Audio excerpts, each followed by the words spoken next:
इंदसदवंदियाणं तिहुवणहिदमधुरविसदवकाणम् अन्तातीदगुणाणं नमो जिनाणं जिदभवाणं। कुंदकुंदाचार्य भगवान की जय। 5 भाव समजून जीवनात काय उपयोग बघत होतो आपण। काय उपयोग? 5 भाव त्याचं स्वरूप तर समजलं की, पण ते असं आहे का समजून घ्यायचं। म्हणजे कर्माचा क्षय झाल्यावर क्षयिक भाव होतो, उदय आल्यावर औदयिक भाव होतो, त्याचं निमित्त असताना हे का समजून घ्यायचं।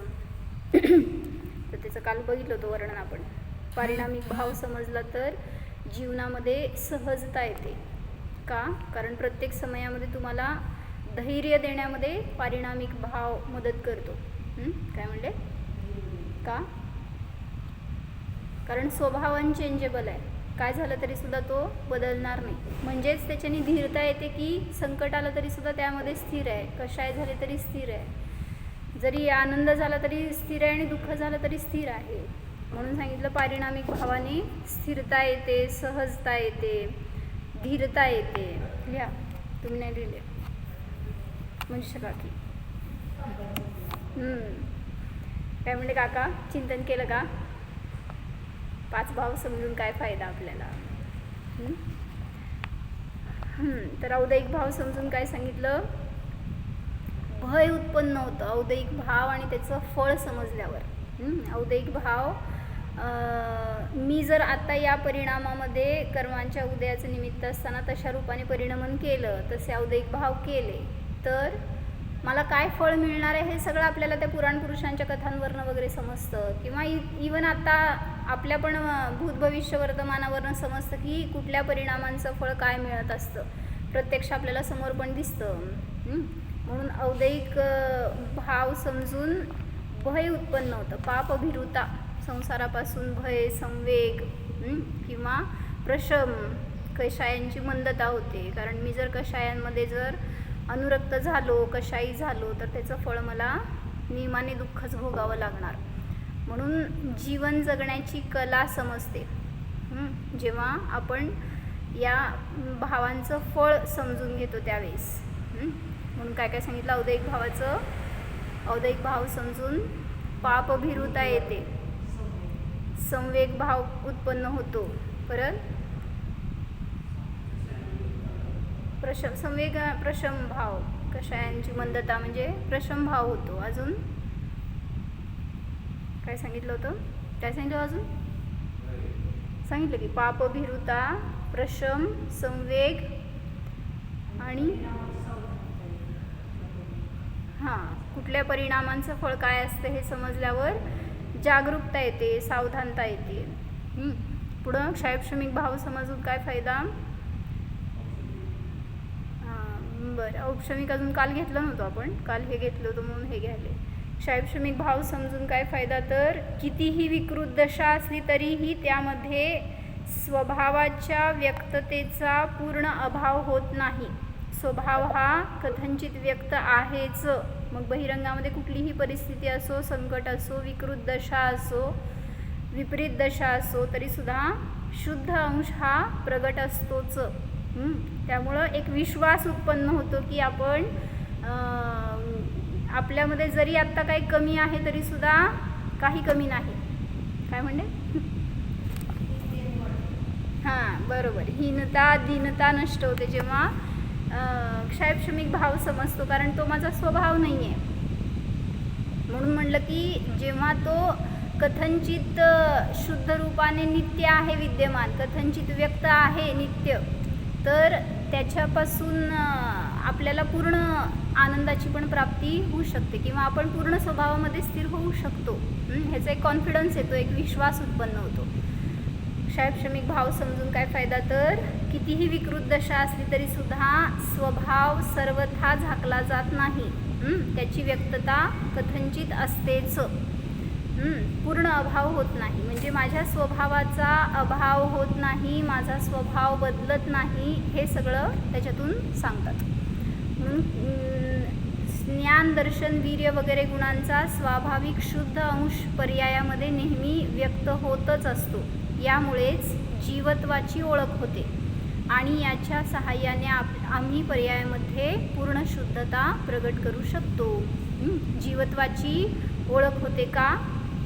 कारण क्षयोक्षमाचं कार्य आहे, काही आवरण करणार, काही उघाड असणार. मग त्या जरी काय आवरण केलं आहे, जरी काय झाकलेलं आहे, काही जरी त्रुटी आहे, तरीसुद्धा सांगितलं जीवत्व नष्ट होत नाही. म्हणून म्हटलं जीवत्वाची पण ओळख होते आणि एक कॉन्फिडन्स येतो की पूर्ण शुद्धता ह्याच्यातून मला प्रगट होणारच. जसं म्हणलं ना, काय म्हणलं ते देवागमची 4थी कारिका काय, दोषावरणयोर्हानिर निशेषास्त्यतिशायनात क्वचित यथा स्वहेतुभ्यो बहिरंतर्मलक्षय. म्हणजे ज्याच्या ठिकाणी थोडासा क्षय झालाय तिथं समजून घ्या पूर्ण क्षय होतोच, आणि जिथं हां बरोबर आणि जिथं नाही आहे तरतमता त्याच्यामध्ये काय फरक पडणार नाही. म्हणून म्हटलं पर्यायामध्ये जर आता तुम्हाला थोडीशी अभिव्यक्ती आहे तर समजून घ्या कोणी ना कोणी सर्वज्ञ आहेत, म्हणजेच माझा स्वभावसुद्धा तसा आहे तर मी सुद्धा सर्वज्ञ दशेला प्राप्त होऊ शकतो. हा विश्वास उत्पन्न होतो. जेवढं ज्ञान उघाड आहे बरोबर. क्षयक्षमिक भाव समजून हे फायदा की न हीनता येते, न दीनता येते, न गर्व होतो. अहंकार सुद्धा करायला नको. जरी आत्ता माझ्याजवळ अधिक ज्ञान आहे तरी सुद्धा ते अधिक ज्ञान म्हणजे सुद्धा अल्पच आहे. पुन्हा ज्ञानावरण पुन्हा ज्ञानावरणच बांधलं जाणार.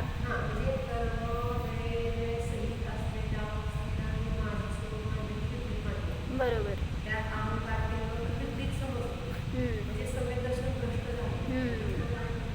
काय सांगितलं कळलं का? क्षयक्षमिक भाव समजून काय फायदा, तर जर थोडा उघाड आहे म्हणजे तुम्ही त्याच्यामध्ये अनुरक्त झाला तर म्हणजे मी खूप ज्ञानी असा अहंकार होणार नाही आणि मी अल्पज्ञानी ही दीनता पण येणार नाही. फक्त तिथं संपूर्ण स्वभाव आहे, पूर्ण शुद्धता आहे माझ्यामध्ये, ह्याचा विश्वास येतो आणि तशा रूपाने प्रयत्न सुरू होतो. म्हणून क्षयक्षमिक भाव समजून सुद्धा आपल्याला जीवनामध्ये भरपूर फायदा आहे. पुढं क्षयिक भाव जाणून घेतल्याने काय फायदा? जेवढं ज्ञान उघाड आहे,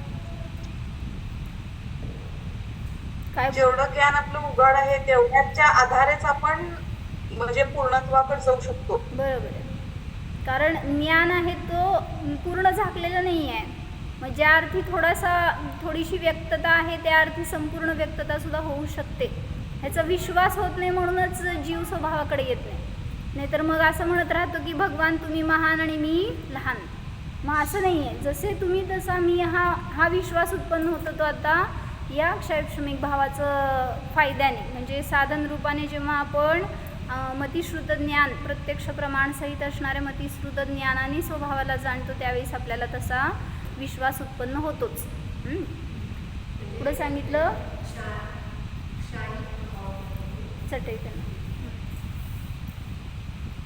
क्षयिक भाव जाणून इकडेच याते मुलगा शिवाजी मी इथलं वाचते 1 मिनिट. क्षयिक भावाला जाणून घेतल्याने हे लक्षात येते की जर आपण आपल्या परमपारिणामिक भावामध्ये पूर्ण स्थिर झालो तर नेहमी करताच दुःखांचा अभाव होतो व परिपूर्ण सुखमय अशी अवस्था प्रगट होते.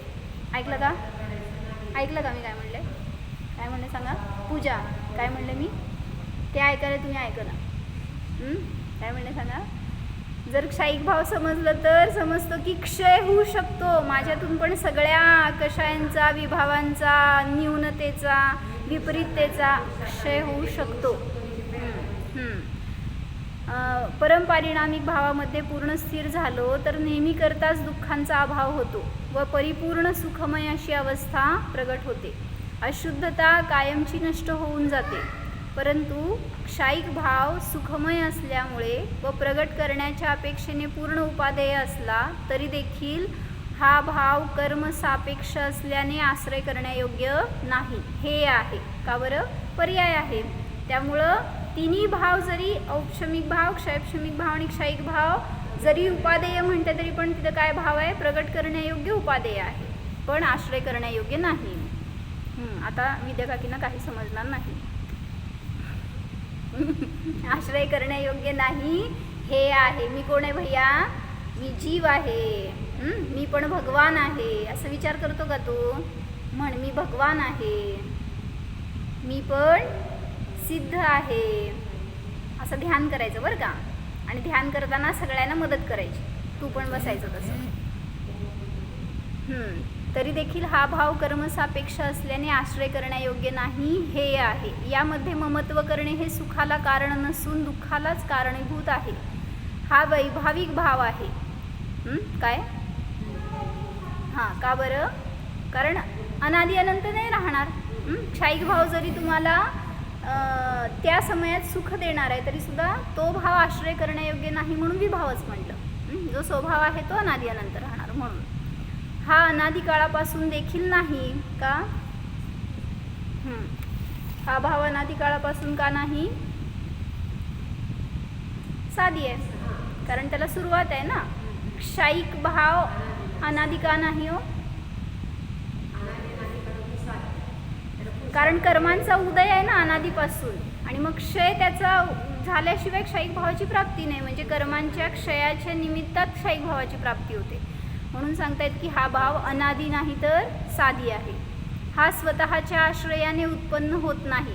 असं का म्हटलं होतं? काल खुलासा केलं होतं त्यांनी. हा भाव स्वतःच्या आश्रयाने उत्पन्न होत नाही.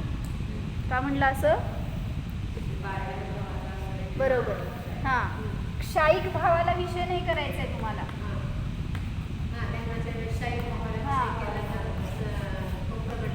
बरोबर. क्षयिक भावाला विषय केल्यावर क्षयिक भाव प्रगट होत नाही. हां, त्यामुळे इथं जर पारिणामिक भावाला विषय केला तरच तिथं औपशमिक, क्षयक्षमिक आणि क्षयिक भावाची प्राप्ती होते. म्हणून त्यांनी हे वाक्य सांगितलं काय? हा स्वतःच्या आश्रयाने उत्पन्न होत नाही. या भावामध्ये परकेपणाचीच बुद्धी ठेवून आपल्या परमपारिणामिक भावामध्ये तन्मय झाल्याने हा व्यक्त होतो. हा भाव म्हणजे विभाव आहे, हा भाव म्हणजे स्वभाव आहे. हा भाव परका आहे, हा भाव काय म्हणायचं? परका आणि काय म्हणायचं? आपला. आपला आणि परका म्हणजे हा स्व आहे, हा पर आहे, असं. हां, असं म्हणा. तर ही एक क्षणिक अवस्था आहे. ह्याला विषय केल्यावर तुम्हाला आनंदाची प्राप्ती होणार नाही. म्हणून तिथं म्हटलं आपल्याला ध्यान केलं आपण पूजा, तर ध्यान केल्यावर आनंद होतो का नाही? मग त्या समयाला जो आनंद झाला त्या आनंदाला धरायचं का ज्यांनी आनंद दिला त्याला धरायचं? पुन्हा ध्यान करायला बसल्यावर आपण काय विचार करतो? तसाच मला आनंद आत्ता यायला पाहिजे. मग का नाही येत? हां, बरोबर. काय समजलं सांगा?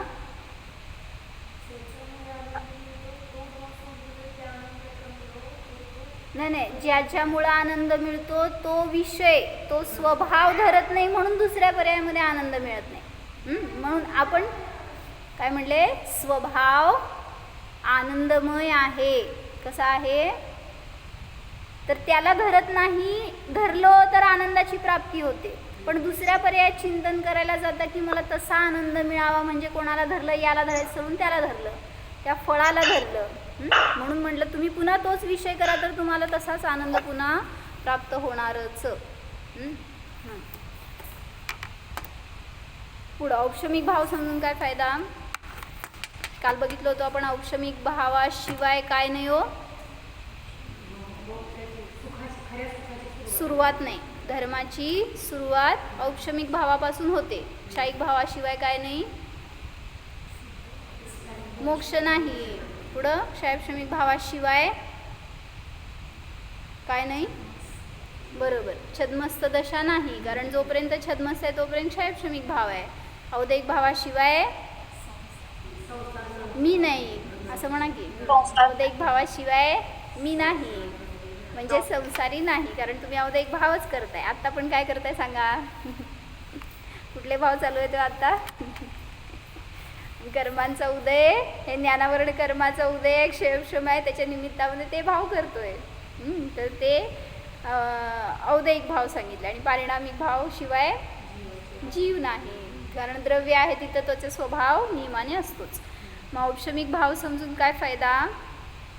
तर हे समजून येते की या सर्व पर्यायरूप भावामध्ये भेदविज्ञान करून आपल्या परमपारिणामिक भावाला निजरूपाने स्वीकार करून त्यामध्ये क्षणभरसुद्धा स्थिर झाल्यावर श्रद्धेसंबंधी औपशमिक भावरूप औपशमिक सम्यक्त्व प्रगट होते. हीच धर्माची, आनंदाची, सुखी होण्याची, मोक्षमार्गाची प्राथमिक अवस्था आहे. म्हणून धर्म प्रगट करण्यासाठी सर्वप्रथम तत्वनिर्णय केला पाहिजे. कधी होतो तत्वनिर्णय? तर या औपशमिक भावाची प्राप्ती तिथं झालेली असते. तत्वनिर्णय म्हणजे जेव्हा आत्मानुभव घेतलो तिथंच तत्वाचा निर्णय झाला. असं तर शाब्दिक अनेक वेळा आपण केलं आहे, पण ध्यानामध्ये हा निर्णय करायचा आहे, मी म्हणजे पूजा नाही आहे, मी म्हणजे जीव आहे. कोण? मी म्हणजे, त्याचं नाव काय? हां, माझं नाव आर्ष नाही, मी कोण आहे? जीव आहे. असं ध्यान करायचं. मी मुनी होणार, मी मोक्षाला जाणार, मी सुद्धा सिद्ध आहे. Okay, yes. म्हणून धर्म प्रगट करण्यासाठी सर्वप्रथम तत्वनिर्णय केला पाहिजे. स्वपरसंबंधी भेदविज्ञानाचा अभ्यास करून विपरीत श्रद्धा नष्ट करण्याचा सम्यक पुरुषार्थ केला पाहिजे. विपरीत श्रद्धा दूर करायसाठी काय करायचं? काय करावं लागत नाही. बाहेर हे काढून टाकायचं आहे, ते बदलायचं आहे, ते शिकायचं आहे वगैरे नाही. तिथं विपरीत श्रद्धान सहज दूर होतं ज्यावेळी समीचीन श्रद्धान होतं. म्हणजेच आत्म्याचं श्रद्धान हेच विपरीततेला नष्ट करणारं असतं. तसेच औपशमिक भाव देखील कर्मसापेक्ष आहेत, क्षणिक आहेत. काय म्हणले? सांगा. औपशमिक भाव सुद्धा कर्मसापेक्ष आणि क्षणिक आहेत. आणि क्षणिक आहेत. तो आपला त्रैकालिक स्वभाव नाही. म्हणून याच्याशीही सतत भेदविज्ञान करीत आपल्या परमपारिणामिक भावामध्येच निजत्व रूपाने स्थिर राहण्याचा पुरुषार्थ केला पाहिजे. म्हणूनच म्हटलं ना, मुनिराजांना सुद्धा किती आनंद येतो ज्यावेळेस त्यांनी अनुभव करतायत. निरंतर अनुभूतीचा प्रयत्न चालू आहे त्यांचा, तरीसुद्धा ते त्या पर्यायापासून स्वतःला भिन्न जाणतात. म्हणजे इथं वाक्य त्यांनी म्हटलं ना, त्याच्याशीही भेदविज्ञान चालू आहे. म्हणून कुठले मुनी मी मुनी आहे असं सांगतील तर त्या पर्यायात अडकले. मी महाराज आहे, माझं नाव हे आहे.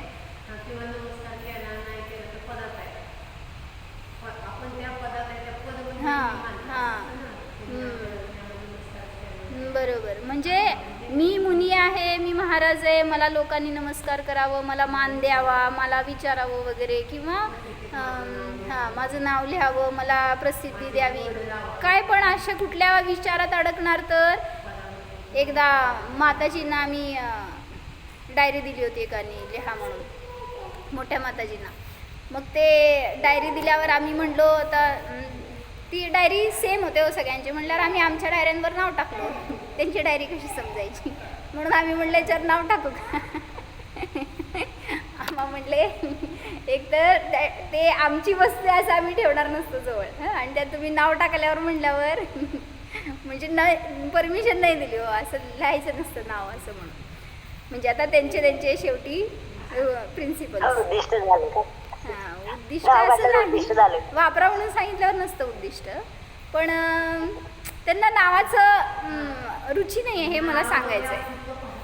हां हां, म्हणजे ज्याला असं वाटतं ना की आपलं नाव सगळीकडे असावं, बरोबर, मग त्याच्यामध्ये अडकला जाणार जीव. म्हणूनच म्हटलं की अनेकांच्या असं तोंडात नाही ऐकलं आम्ही, मी आपलं नाव घेतात आणि मी असा महाराज, माझं असं, किंवा मी इतकं चांगलं चर्या पाळणारा, मी इतके उपवास केले, इतके मी विधान व्रत नियम केले वगैरे वगैरे. म्हणजे ज्याला त्या पर्यायाची रुची तो स्वभावाकडे जाऊ शकत नाही. म्हणून सांगितलं आपण पण ज्या पर्यायात आहे ना त्या पर्यायात तुम्ही थोडा धर्म करा, पण त्या धर्म केलेल्याचा कर्तृत्व नको यायला परिणामात. त्या पर्यायात अडकू नका, त्याच्यापासून सुद्धा भेदविज्ञान करा. औपशमिक भाव समजून काय फायदा हो? थोडक्यात सांगायचे म्हणजे जर आपल्याला धर्माचरण करायचे असेल, सुखी व्हायचे असेल, तर परसापेक्ष पर्याय रूप असणाऱ्या औदैक आदी सर्व भावांमध्ये ममत्व न ठेवता फक्त परमपारिणामिक भावरूप अशा आपल्या ज्ञानानंद स्वभावी भगवान आत्म्याचा आश्रय घेतला पाहिजे. यामध्येच धर्माची उत्पत्ती, स्थिती, वृद्धी व पूर्णता होते. कुठं सांगितलं हे? नाही, असं कुठं सांगितलं? एका ग्रंथाच्या गाथेमध्ये सांगितलंय म्हणा. धर्माची उत्पत्ती, स्थिती, वृद्धी आणि पूर्णता कुठं होते? विद्यावृत्तस्य संभूती स्थिती वृद्धी फलोदया न संत्य सती सम्यक्त्वे बीजाभावे तरोरिव. छान. काय सांगितलं सांगा अर्थ आता? विद्या वृत्त म्हणजे विद्या म्हणजे ज्ञान, वृत्त म्हणजे चारित्र. विद्यावृत्तस्य संभूती, स्थिती, वृद्धी आणि फलोदय ह्या चारची काय म्हटले? विद्या म्हणजे सम्यक ज्ञानाची आणि सम्यक चारित्राची. समजून घ्या, सम्यक दर्शनपूर्वकच. सम्यक दर्शनपूर्वक असणाऱ्याचीच असं होतं हे सांगायचं त्यांना. तर सम्यक ज्ञान आणि सम्यक चारित्राची स्थिती, वृद्धी नाही, उत्पत्ती पहिला. उत्पत्ती, स्थिती, वृद्धी आणि फलोदय न सम्यक काय न संत्यसती सम्यक्त्वे. सम्यक्त्वाच्या असतमध्ये या सगळ्यांची होत नाही. काय? उत्पत्ती, स्थिती, वृद्धी आणि फलोदय प्राप्ती. जसं की बीज अभावे तरोरिव. बीजाच्या अभावामध्ये वृक्षाची उत्पत्ती, स्थिती, वृद्धी आणि फलप्राप्ती होत नाही. त्याप्रमाणे सम्यक दर्शनाचं महत्त्व आहे हे सांगायचं. सम्यक दर्शनपूर्वक सम्यक ज्ञान आणि सम्यक चारित्राची प्राप्ती होणार. सर्वस्व समर्पण करून पूजा. माझ्याकडे बघा, खेळतेत काय करत नाहीत ते, काय कुठं जाणार नाही, काय करणार नाही. सांगा. ते ऐकायला विचार, सगळं टकलवून ऐकायला, तुमच्यापेक्षा चांगलं ग्रहण करणार आहे. भैया छान ऐकतो की नाही तू? ते दोघांना सांग ऐक म्हणून. तुम्ही माझ्याकडे बघत बसू नका म्हणून सांग. काय म्हणलं मी? आपल्याला काय करायचं आहे? सम्यक दर्शनाची प्राप्ती करायची आहे. त्यापूर्वक सम्यक ज्ञान आणि सम्यक चारित्रामध्ये मग त्याची सुद्धा उत्पत्ती होते, स्थिती, वृद्धी आणि त्याच्याद्वारे फळाची प्राप्ती म्हणजे मोक्षदशा प्राप्त होते. सर्वस्व समर्पण करून आपला पुरुषार्थ या दिशेने केला पाहिजे. तेव्हा आपले जीवन अतिंद्रिय आनंदमय अशा सम्यक रत्नत्रयाने संपन्न होईल. या संपूर्ण प्रकरणाच्या अभ्यासामुळे हे तथ्य आपल्या लक्षात येते. हाच सर्वात मोठा फायदा आहे. म्हणजे औपशमिक भाव जेव्हा प्रगट झाला आपल्याला, म्हणजे काय सम्यक दर्शन प्रगट झालं, तर त्या सम्यक दर्शनाचं पण गर्व असतो एखाद्याला. त्यामुळे तो सम्यक दर्शन राहणार नाही त्याच्यामध्ये. सम्यक दर्शनाचं चांग सांगितलं ना, म्हणजे दोष सांगत असताना 25 दोषामध्ये 8 मदरहित आहे तो. मग मीच सम्यक दृष्टी, बाकी सगळे नाहीत, हा जरी अभिमान झाला असतो असा एकेकांना. का बरं? कारण शास्त्राचा अर्थ असं लावायला जातात की मुनींना सम्यक दर्शन होतं. मग ते असे मुनी असतात की सगळे तर श्रावक आहेत, मीच एकटा मुनी आहे तर मलाच सम्यक दर्शन आहे, ह्यांना कोणाला शक्यच नाही आहे. असे अनेक मुनी बघितले की जे असं समोर सांगतात की तुम्हाला सम्यक दर्शन होत नसतं. सम्यक दर्शनासाठी सगळा परिग्रह सोडावा लागतो, घर सोडावं लागतं. काय काय सोडायचं? पहिला पोराला सोडायचं. कुठून? ज्ञानातून, आपल्या मोहातून. ममत्व त्याचं जेवढं कमी होणार आहे सोडा की, आम्ही म्हणत नाही आहे, सगळ्या संघाचा बरोबर आहे. परिग्रह त्याग केल्याशिवाय सम्यक्त्व होणार नाही. पण जसं म्हटलं कपड्यात अनुभूती नाही, तसं आहे की नाही कपड्यात अनुभूती? काय कपड्यात अनुभूती होते का नाही होत? नाही होत असं लिहिलं आहे शांतीसागर महाराजांनी. अर्थ सांगा.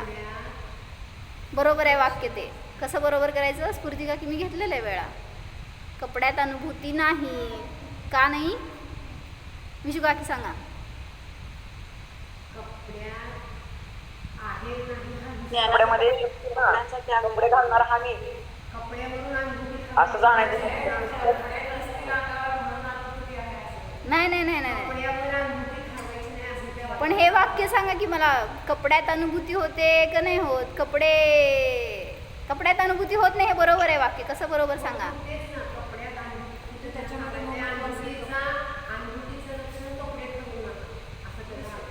म्हणजे काय करायचं आहे, जे आपण ज्ञानामध्ये मी कपडे घालणार हो, नाही. आता कपड्याबद्दलचा. भाव कपडे जो भाव कपड्यांना धरून बसलाय ना, जसं भाव परिग्रह म्हणतो, त्याच्यामध्ये अनुभूती नाहीच आहे हो. ज्या ज्ञानामध्ये तुम्हाला हा भाव आला की मी माझ्याकडं परिग्रह आहे, मी काय म्हणते रागी आहे, द्वेषी आहे, या पर्यायामध्ये कधीच अनुभूती होणार नाही. म्हणूनच महाराजांनी चांगलं सांगितलं, पण सगळ्यांनी अर्थ वेगळा काढला.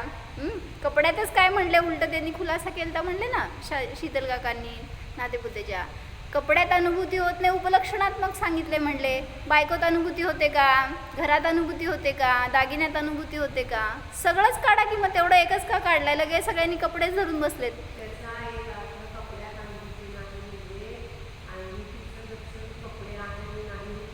ते तर झालंच की, पण ते जे वाक्य आहे ना अंतिम उपदेशात, ते वाक्य धरलंय ना लोकांनी, म्हणून सांगितलं त्याचा खुलासा असा की कपड्यात अनुभूती होत नाही ना, मान्य आहे, पण कुठं कपडे आहेत, अंगावर नव्हे ज्ञानामध्ये. जेव्हा त्या ज्ञानात तुम्ही त्याला धरून बसलाय तर 3 काळात कधीच अनुभूती होणार नाही. ज्यांनी कोणी अनुभूती घेतली त्यांच्या ज्ञानात कपडे नाहीतच 100%. आणि ज्यांनी कपडे काढले त्यांना अनुभूती होतेच असा निर्णय पण नाही. म्हणजे काय अशी काय म्हणायचं, असं व्याप्ती पण नाही.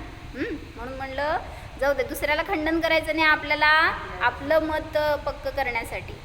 आपण कुठं अनुभूती बघतोय, कुठं आपला निर्णय करतोय, ज्या ज्या गोष्टीला आपण आपलं सर्वस्व मानतो ना त्याच्यामध्ये आपला जीव ओततोय, पण आहे कुठं त्याच्यापासून सुद्धा मी भिन्न आहे ह्याची जाणीव केली तर खरी अनुभूती प्रगट होणार.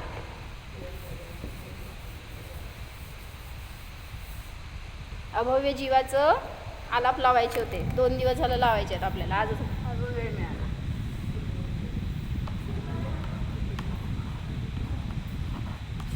काय सांगितलं होते, पारिणामिक भावाचे 3 भेद केले. शुद्ध पारिणामिक भावाचं जीवत्व हा भाव, अशुद्ध पारिणामिक भावामध्ये जीवत्व, भव्यत्व आणि अभव्यत्व. तर भव्य कोणाला म्हणलं, पटापटा बोला. ज्याच्यामध्ये सम्यक दर्शनाची पात्रता आहे तो भव्य, भवितुम योग्य भव्य, होण्यायोग्य जो आहे तो भव्य आहे. आणि अभव्य म्हणजे होण्यायोग्य नाही. काय होण्यायोग्य नाही, स्वभावरूप होण्यायोग्य नाही, किंवा मोक्षदशेला प्राप्त करण्यायोग्य, त्याच्यामध्ये योग्यता नाही, त्याला म्हटलं अभव्य. तर हा अभव्य जीव कुठं सापडतो, ह्याच्यासाठी मार्गणा बघायच्या होत्या आपल्याला. कुठे वही पेन काकीजी, पूजा, त्याला घेऊन यायच्या आधी वही पेन घेऊन यायचं. तर काय सांगत होते, अभव्य जीवाचं आलाप आपण लावले होते मागं सगळ्यांचे. गुणस्थान कुठलं असतं, अभव्य जीवाचं गुणस्थान पहिलं गुणस्थान, वर चढू शकत नाही. आणि दुरांदुर्भव्याचं गुणस्थान,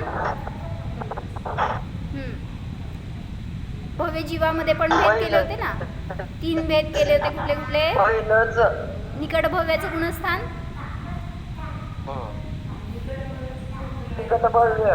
दूरभव्य आणि दुरानुदूरभव्य. निकट भव्याचं गुणस्थान सांगा, दूरभव्याचं सांगा, आणि दुरांदुर्भव्याचं पण सांगा.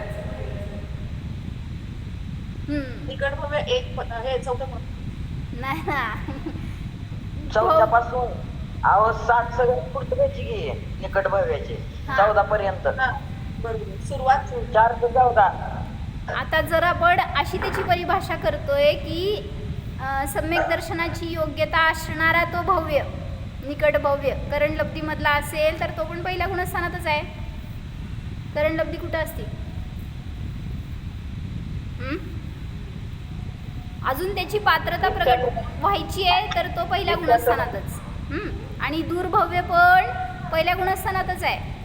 अजून तर तो निगोदात आहे समजा, भव्य असून सुद्धा त्याची अजून निमित्त मिळालं नाही त्याला, अजून त्यांनी तशा पुरुषार्थ केला नाही तर नियमाने पहिल्या गुणस्थानातच आहे. आणि दुरांदुर्भव्य तर अभव्याच्या बरोबरच बसलाय त्याच्याशी फ्रेंडशिप करून, कुठं पहिल्या गुणस्थानातच.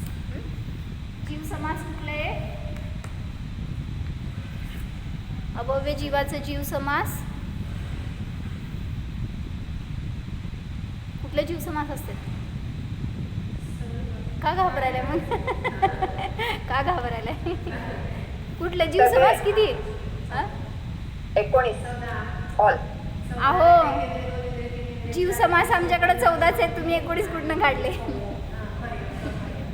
बरं ठीक आहे 14. आम्ही 24 काळाच्या हिशोबाने काढले. नाही आमच्याकडे 14च आहेत. कुठले 14 जीव समास? आणि हां, एकेंद्रियांचे 4, पंचेंद्रियांचे 4 आणि 2 इंद्रिय, 3 इंद्रिय, चतुरिंद्रियाचे 2 2 2. समजले म्हणा? काय समजले? सांग राणीताई. नाही समजले का? एकेंद्रिय जीवांचे 2 भेद कुठले असतात? सूक्ष्म आणि बादर. मग त्या दोघांचे पर्याप्त पर्याप्त. 2 इंद्रिय, त्रिंद्रिय आणि चतुरिंद्रियाचे पण असंच पर्याप्त आणि अपर्याप्त. आणि पंचेंद्रिय जीवांचे पहिल्यांदा 2 भेद केले, संज्ञी आणि असंज्ञी, आणि त्यांचे परत पर्याप्त अपर्याप्त. पर्याप्त किती झाले मोजा? 14. झाले का 14? सगळ्या प्रकारचे जीव घ्यायचे. त्या सगळ्या जीवांमध्ये अभव्य जीव असतीलच, काय बाधा नाही आहे. त्यामुळं सगळे 14 जीव समासामध्ये अभव्य जीव आढळू शकतात. समजलंय? काय प्रश्न आहे पुढं? पर्याप्ती किती असणार? पर्याप्ती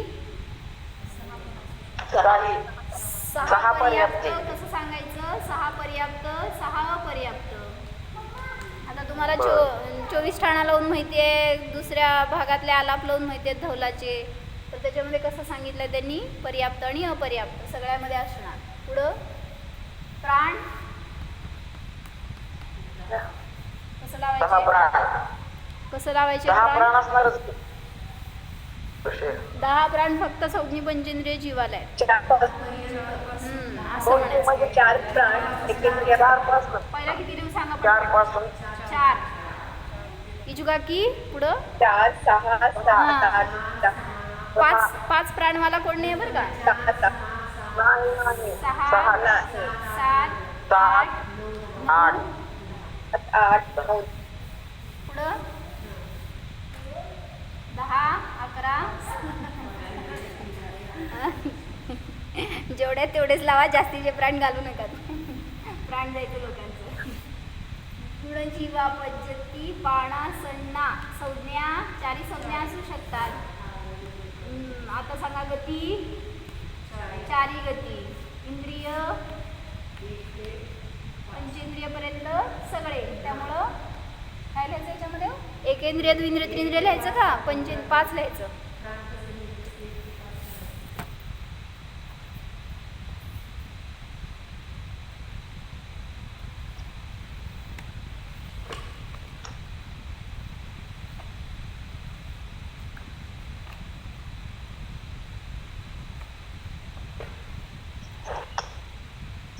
पाचच किती? 5 लिहायचं का? 1 2 3 4 5 लिहायचं? नाही 5 1 अशी टोटलच घ्यावं लागेल. आणि मग तुम्हाला तिथं मेन्शन करावं लागेल विशेष मध्ये 1 2 3 4.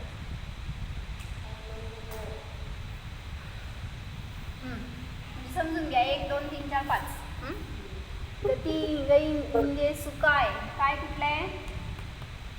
कसं लिहायचं? काय 2 हो ना? 6 लिहायचं. हो तर 6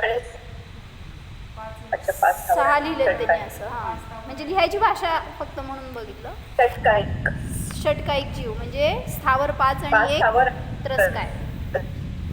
पुढं योग. किती योग असणार? 13 15. आहार द्विक सोडून. बरोबर. आहार द्विक सोडून किती योग असतात? 3. किती? 13. 3 चे 4 4 7. कळलं म्हणा? सगळं विसरून गेला आता. काका सांगा. मनाचे 4 कुठले कुठले? सत्य असत्य उभय अनुभय. वचनाचे 4 सत्य असत्य उभय अनुभय. कायचे 7 आहेत. कुठले? औदारिक औदारिक मिश्र, वैक्रिक वैक्रिक मिश्र, आहारक मिश्र आणि गारमट. नाही कुठले ते सांगते पहिला. मग आता ह्याच्यातले 4 मनोयोग असणार की नाही असंज्ञी जीवाला? सॉरी अभव्य जीवाला असणार, काय बाधा हा. नाही आहे. चारी पण मनोयोग असू शकतात.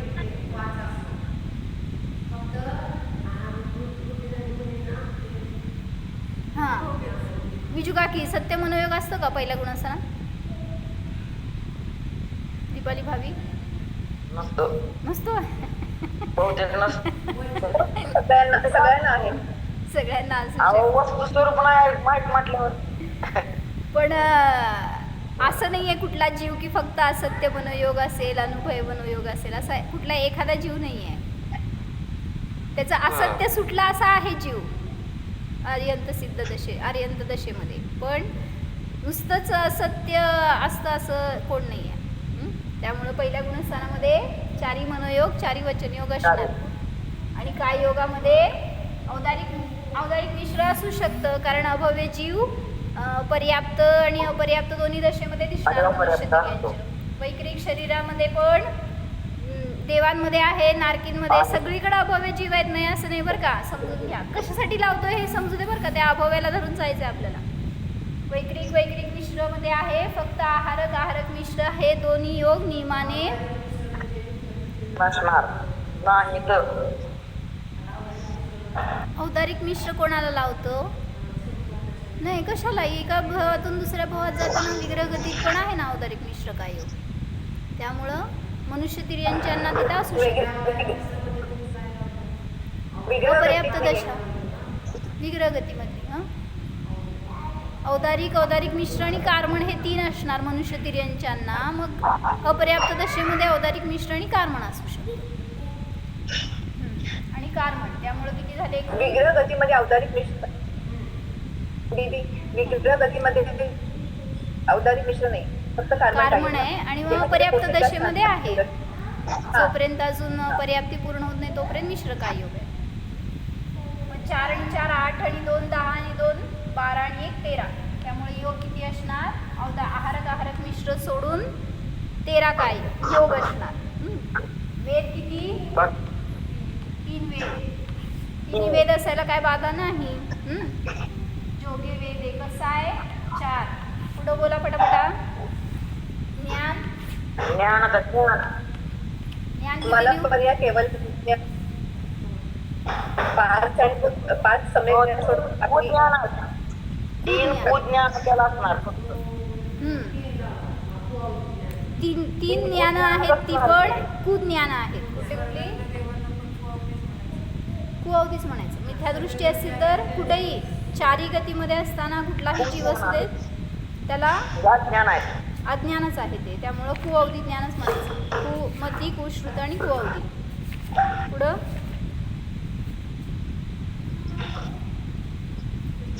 संयम. संयम. संयम कुठले आहेत? एक संयम, असंयम. एक असंयमच आहे. जरी अभव्य आहे, जरी मुनी दीक्षा घेईल तरी सुद्धा तो पहिल्या गुणस्थानाला क्रॉस करत नाही. त्यामुळं असंयमच आहे.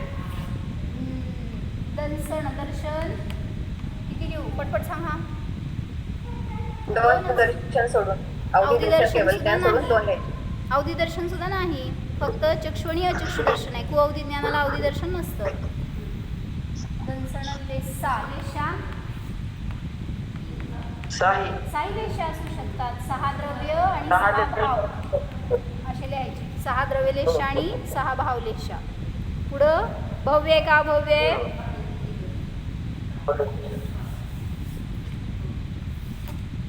लेसा भव्या एक अभव्यच आहे. भव्या संमत सण्णी आणि आहार. सम्यक्त्व कुठलं आहे? मिथ्यात्व असं म्हणायचं, कारण ती मार्गामध्ये मिथ्यादृष्टी आहे. त्यामुळे मिथ्यात्व आलं. संज्ञ आहे. दोन्ही पण असू शकतं. संज्ञ असंज्ञ. आहार काय का अनाहार दोन्ही पण असू शकतं. आणि उपयोग ज्ञान आणि दर्शन हे दोन्ही पण उपयोग असू शकतात. मग अशा रीतीने अभव्य जीव सुद्धा कुठं आढळतो. तर असं समजू नका की तो फक्त कुठंतरी निगोदातच बसलाय, कुठंतरी असंयमातच रमलाय, असं नाही. सगळ्या मार्गणांमध्ये तो जीव सापडतो. म्हणून म्हटलं आपल्याला करायचं काय आहे? आपला निर्णय करायचा. ज्या समयाला निर्णय करणार त्या समयाला आपण अभव्य नाही ह्याचं कॉन्फिडन्स येणार. म्हणून म्हणलं की भव्यत्वाची परीक्षा बाहेर कोणाला विचारायची नाही, तर आपल्याला स्वतः त्याचा निर्णय होऊ शकतो. ज्ञानोपयोग आणि दर्शनोपयोग, उपयोगाचे 2 भेद करत असतात.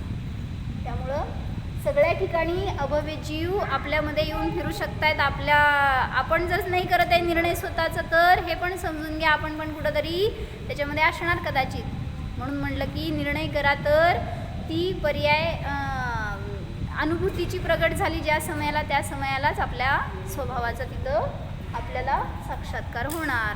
काय सांगायचं? जय श्री काकी. अभव्य जीव त्याची दया करायची का नाही करायची?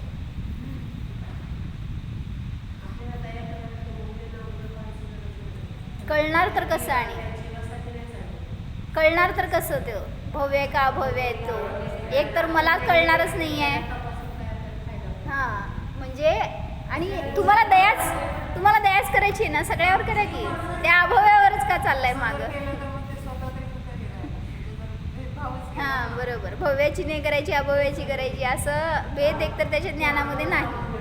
हां म्हणून म्हटलं सगळ्या जीवांविषयी दयाभाव ज्याला आहे तो भव्य आहे. हां म्हणून म्हटलं की आपल्या ज्या जीवाची पहिला दया करा, त्याच्या निमित्तामध्ये इतरांची पण दया होऊन जाते. ओम जाणा सर्व पर्यायांच्या अतीत ध्रुव स्वभाव जाणा. पहा या आत्म्यामध्ये अशुद्धता नाही, मलिनता नाही, दुःख नाही, द्वेष नाही, ममत्व भाव नाहीच.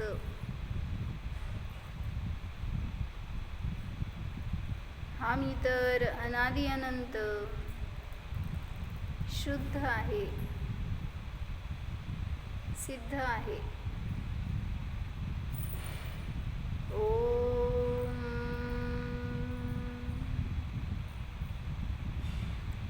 विसर.